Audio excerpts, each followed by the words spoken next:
Forsaken is a game much like DBD, Dead by Daylight. Basically, you go in, find the generator, find some more generators, or just survive until the timer runs out. There is some things you should know before you start, so this video I'll be covering those things. I'll start with survivors. On the survivor side, you have different characters with different abilities, and you'll have to run away from the monsters. Doing generators can help lower the time needed to escape. Although, generators take time, and it's way better if you have multiple people doing them, which makes you a bigger target. So the first thing I suggest is learning how to do them fast. Whenever you interact with the generator, there will be a puzzle where you have to connect two of the same number and color together. And that, once you learn how to do that really fast, you can just speed run through the generators and get all the levels done. Then, you can help your teammates. In Forsaken, when you're using the generators, you'll have to complete them about 4 times. Like I said, with multiple people, this will go faster. Just keep this in mind. The noob has 3 abilities. He has a Bloxy Cola, a cheeseburger that makes you go invisible, and he has a slate skin potion. I think I'm pronouncing that correct. Yeah, so that potion makes you into a rock, basically, and slows you down. But makes you sort of invincible. Bloxy Cola will amp up your speed, but it can also be found around the map. Then there's the cheeseburger. Doesn't really work too well, and I really don't like the ability. It just makes you sort of invisible, but whenever I play the killer, I can easily find people who are using it. I don't suggest it at all. The next person is Shedletsky. His abilities are Slash and Fried Chicken. Slash is when he slashes forwards, dealing 30 damage, stunning the killer for 3 seconds if he actually makes the hit. When it activates, he is given Resistance 2 for about half a second, but he gets slowed by 75% and it lasts 1.5 seconds. For his second ability, he pulls out a piece of fried chicken and takes a bite out of it. It immediately restores 5 HP, and then, over time, it leads back to healing him 35 HP.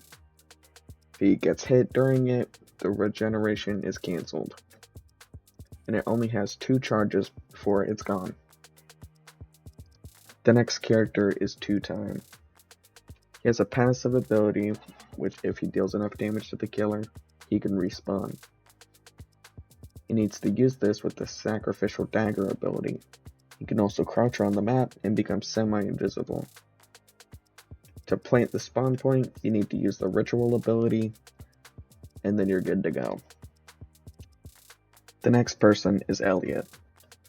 He has a passive ability, which basically gives him an increase in heals the more he contributes. Then he has Deliverer's Resolve, which is also a passive ability. Whenever a survivor receives 15 or more damage, he can see them through walls for 4 seconds. Pizza Throw. He tosses a pizza in front of him that can heal other survivors, and people within 50 studs of him while he throws the pizza will be highlighted for 5 seconds. They cannot heal him, and they despawn after 25 seconds. The healing effect of the pizzas is decreased by 15% for every other Elliot that's in the game, but it only caps at 80. Rush Hour. After he heals any player, except for other Elliots, they gain a charge for this ability. Using the charge will grant you 3 speed for 3 seconds. You start the round with 1 charge of this ability, and the maximum is 1 charge. The next character is Builderman. Builderman can create a sentry that has 30 health, and it can shoot the killer. It doesn't do too much damage though. Then he also has a dispenser construction ability, where he can make a dispenser that can just heal other players. That's all for Builderman. The next character, I don't know how to pronounce his name well, but I think it's Taff. He has two abilities, one of them being a tripwire, which can weaken the killer and alert other people. The other one is a subspace trip mine. When he gets into it, his screen will start turning, he'll start turning everywhere, and he can't use his abilities, including the left click. Other than that, this character has nothing else. The next one is Dusakar. I believe I'm saying that right. I have no idea. These names are kind of weird. He has the levitation ability.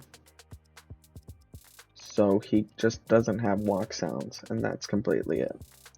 He also has spawn protection, which basically gives anybody a shield for 8 seconds. He also has plasma beam, which he uses his staff for 2 seconds and uses it to shoot a beam with a big range, I would say. It slows him while casting, but if it hits the killer, it gives him slowness, and hitting a survivor will give them speed. The next character is the character I started out with. Started out with Guest 1337. He has 3 abilities: block, charge, and punch. With block, it's pretty obvious. You can block most attacks, except projectiles. With charge, he charges forwards, and if he hits the killer, they get thrown back a little bit. I suggest using this for running away though, although it does give slowness, so only do it when you're completely out of stamina and completely out of options. And then there's punch. He can punch the killer, but if he uses it within 1 second of a block, if a successful one, it becomes a parry. Getting a parry can get you an achievement, which can just give you a skin, I'm pretty sure. The next character is 007N7. His passive ability is basically he can see the furthest survivor spawn from him. He can also make a clone, which he gets somewhat of an invisibility, and then the clone starts running around before it dies. Then he has the cool GUI. With the cool GUI, he stays in place for a couple of seconds and then spawns to the furthest spawn location for survivors. Then there's Inject. The clones created using the clone ability will have their movement type switched. You can change it to pathfinding, cursor, and aimless wandering. The next character is my personal favorite, and I love using him. His name's Chance. As the name shows, his stuff is all about chance. With his Q ability, he can flip a coin. It can either land on the bad side, which slows him and gives him weakness. Actually, no, it just gives him weakness.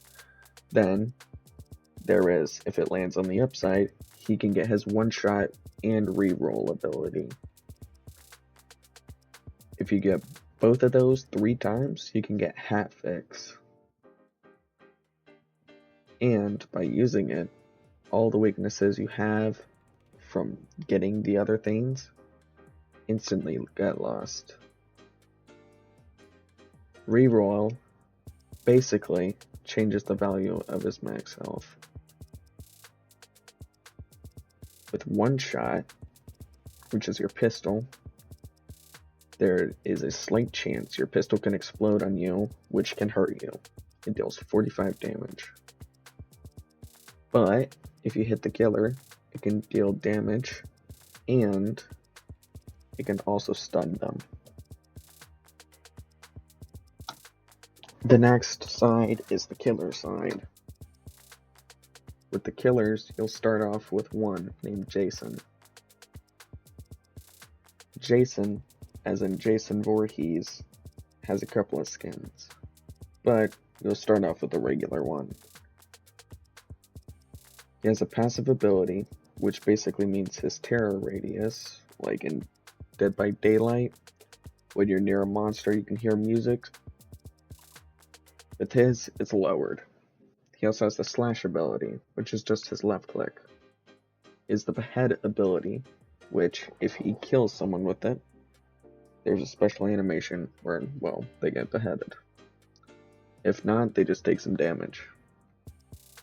He has Gashing Wound, which is just a bunch of slashes, and he can actually murder them if he gets a cool animation if he murders them.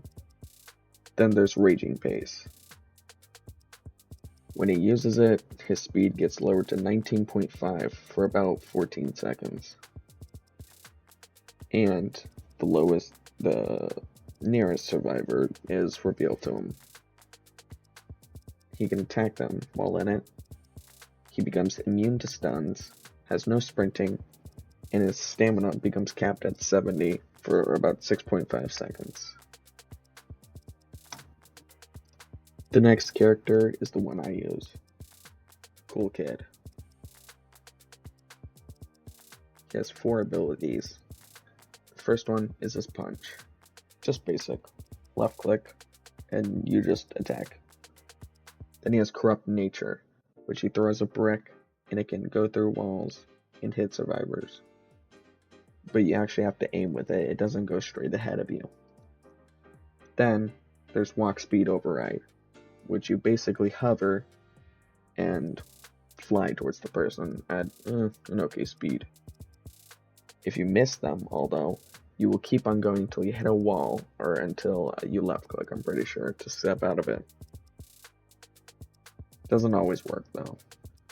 Then, Pizza Delivery. He can start up 2 different of his side minions, and they will find the nearest survivor, and if they manage to hit him, they get marked on the map and take 15 damage. The next character is John Doe. He has a passive ability called Natural Malevolence, where there's a trail of corruption behind him, and if you step in it, you become corrupted for 3 seconds. Then he has the Unstoppable passive ability, where he can only be stunned for a maximum of 2.175 seconds. After the stun ends, he gets extra speed. He has that regular slash, then he has Corrupt Energy. Basically, he pulls giant spikes out of the ground and makes a wall with them.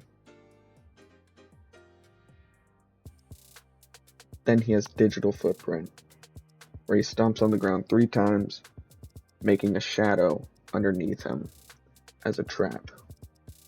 If you step over it, you can get stuck in there. Then there's 404 Error, where basically all the living survivors around him are seen for 4 seconds. Then there's the character 1x1x1x1.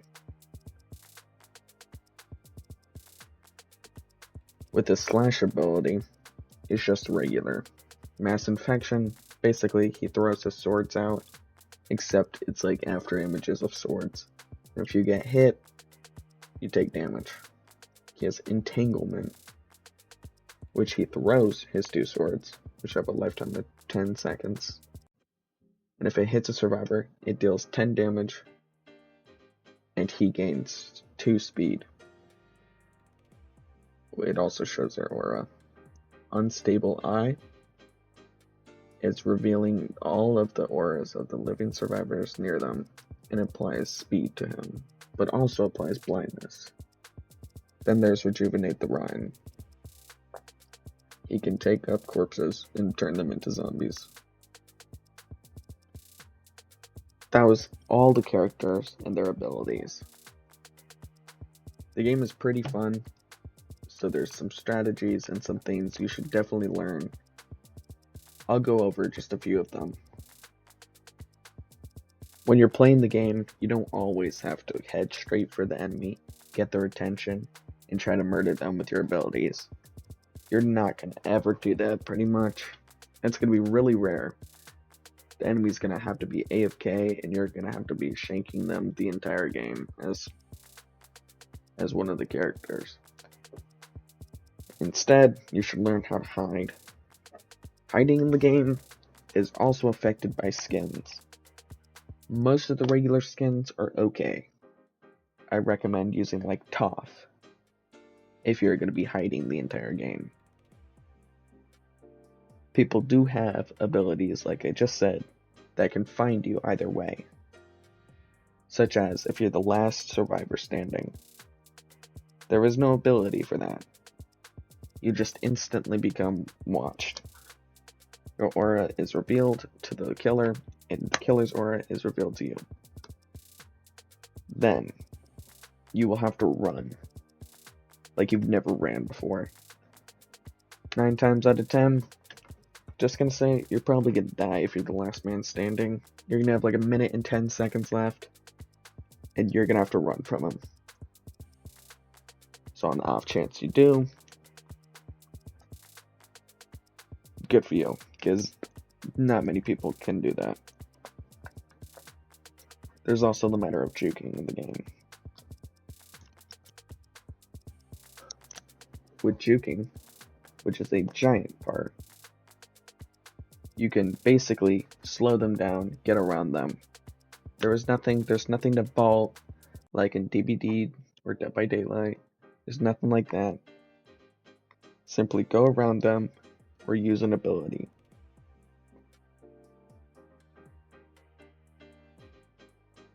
The last thing is achievement hunting. Not all of the achievements are easy to get, like the one where you have to log in on March 18th and play as the John Doe character. Most of the time, they'll be easy. Other times, you'll just need to play the game a ton. Get achievements if you want, but you should just focus on grinding and getting as much points as you can. That was all for this video. If it was helpful, leave a like and subscribe if you want. I'll probably be posting some Forsaken clips. So, see you never or somewhere.